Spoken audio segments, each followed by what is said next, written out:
We're here on behalf of the Kimmel Center, the Performing Arts, which is across the street, and we came up with this idea, Tony Maselli and I, and both of us are educators in the city. I teach music at Temple University, and Tony also teaches music at Temple University and University of the Arts. And sometimes we find that our students don't have the same kind of emotional connection to this music because it wasn't music that's popular for them.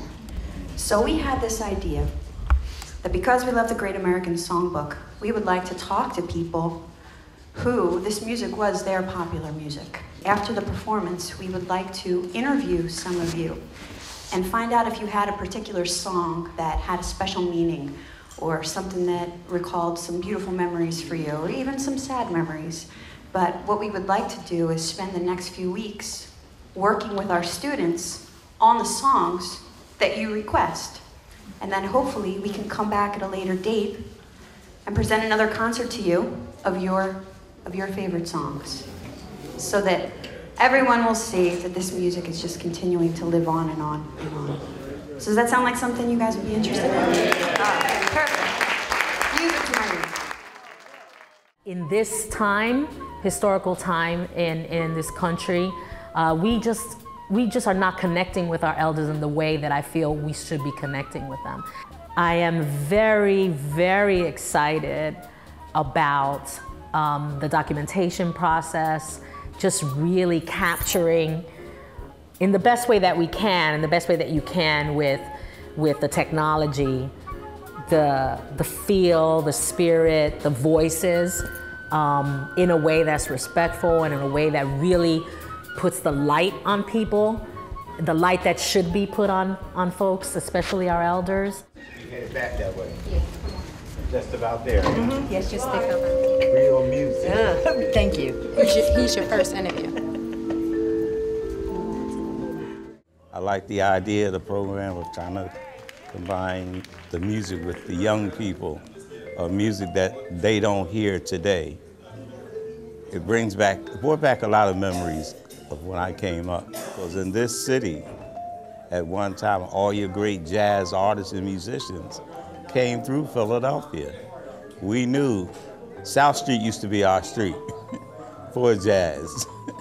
That's music. I just listen to, I turn the station on where they play jazz, and I always listen to other music too. I love all kinds, because it brings a memory about so many things. You know, bring memory about something happened sometime in your life, and when they play that music, you be thinking about.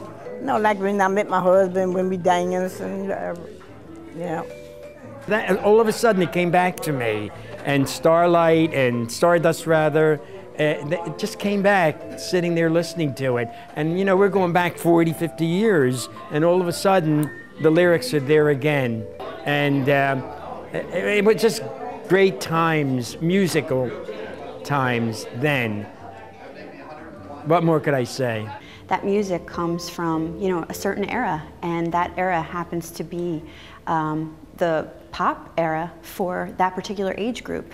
So what I wanted to do was to find a way to enliven these songs and bring about, you know, a deeper meaning for the students. Sometimes, as much as I love playing standards, there are moments where I sort of have a divorce between, like, what did this music mean when it was first around. So I thought this would be a really cool opportunity to sort of understand that better and see firsthand people who, you know, love this music. Well, for one, I'd like to be able to learn how to express more intimately what that type of music actually is, you know, making attempts to express. A lot of the stuff that we're doing has to do with, you know, love and romance, and I'm not too familiar with a lot of that, as the music today kind of has drawn, you know, taken a turn from that sort of thing. What's the song about? It's like, well, you left me, but when we were together, you didn't really show any emotion, but now that we're broken up, you're like Recite sad. the lyric for Okay. everybody. And now you say you love me. And now you say you love Now you say, now you say you love me. Well, just to prove you do, go on and cry me a river. Cry me a river because I cried river over you. That's right. Now try and take that and apply it to the song. Cry Me a River by Judy London. Cry me a river, I cried a river. I like that song. Well, I've been liking jazz for a long time anyway. I think any young person, they like some good music.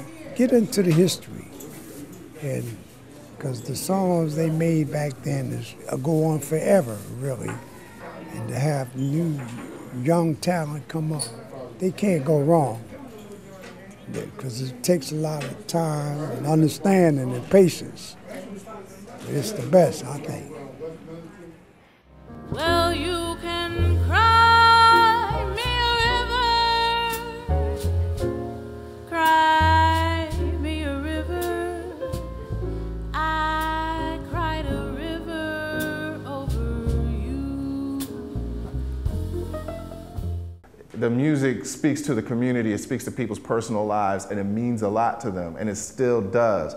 What's also interesting about that project is that we find that not only was that music powerful and meaningful for folks from the 40s, the post-war era, but people from the 50s, from the 60s, and even the 70s have been impacted by that music.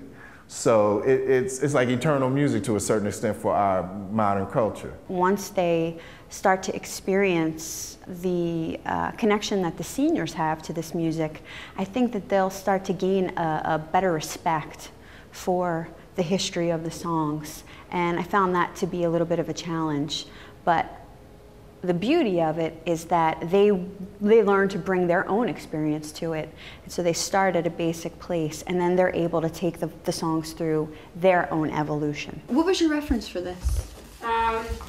Nancy Wilson, and then first I went back and listened to like Julie London, Doris Day, and then to help with some like different melodies or some different interpretations, I listened to Nancy Wilson. Ultimately, will be going into the retirement home will be different, and then just seeing how the audience will be, I guess, older than I'm used to. So try to see how I best can communicate the music to them so it can be just as meaningful as it was before. So I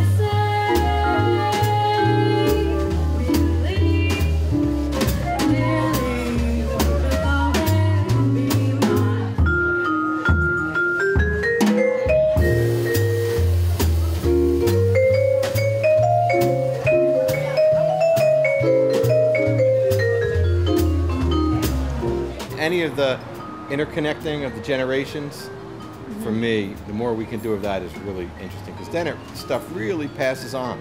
You're really passing knowledge on to inspiring, old people, inspiring young people, and young people inspiring old people. I'm so grateful to be a part of a project that's bringing about some social change. The art can create change. The art does create change. The art motivates. The art changes someone's social circumstances or even their way of thinking and connecting people that would never have connected unless they were in that kind of environment and creative environment.